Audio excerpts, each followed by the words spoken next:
You go and you see the beaches, of course, and you walk the beaches of D-Day, which in and of itself is just beyond belief. You like Tom Hanks. Monuments all over the place. There are dozens of, not hundreds of monuments throughout that area.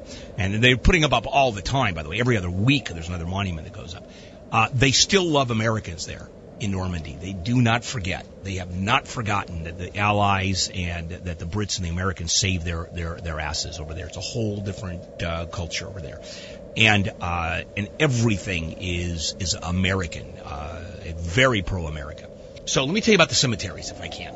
At D-Day, at the landing site, Omaha Beach, is the American cemetery, and then there's a British cemetery nearby and a German cemetery. Now this is land given by the French government to the countries. So the American cemetery grounds is owned by the United States in France. That's what I was going to ask you. Yeah, it is owned by the United States.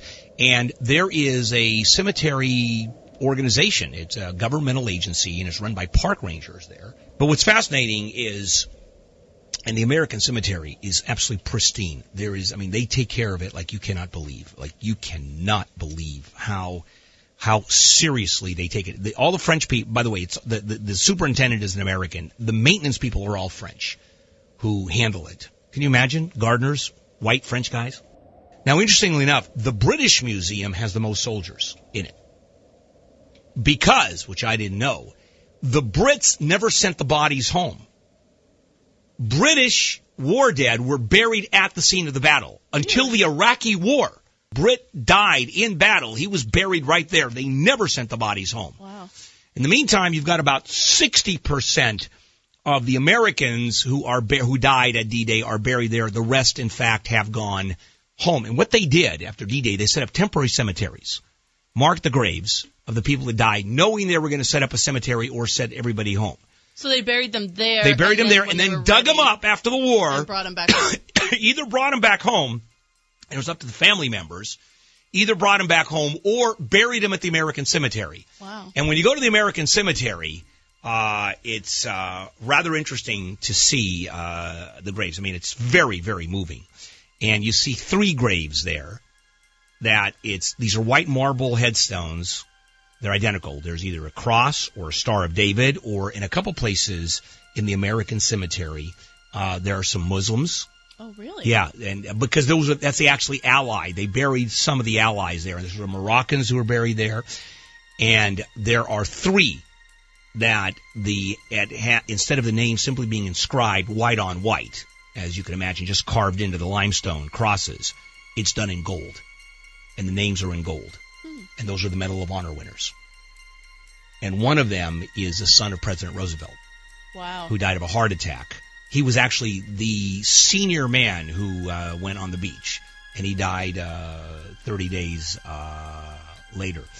His cousin, who was Teddy Roosevelt's, I think, grandson, died, and the family asked that he be moved. And that's the only exception to the D-Day American cemetery.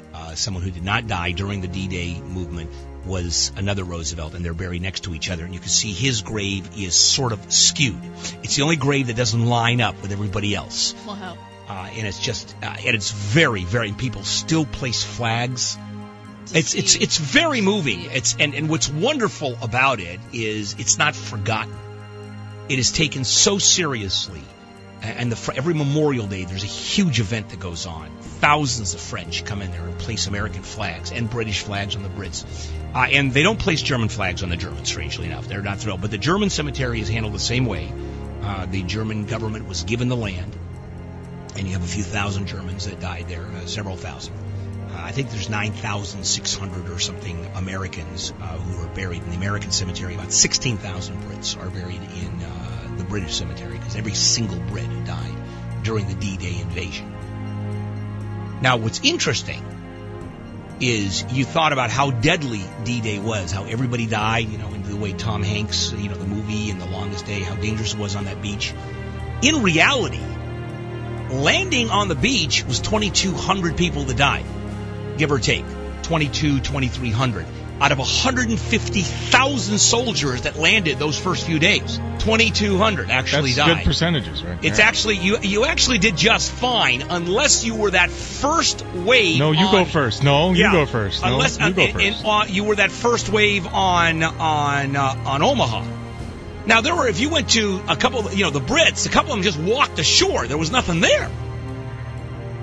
Several of the beaches, there was almost no reaction from the Germans. They weren't even there. So it's a lot more complicated than what is portrayed, but still fascinating to see all of that.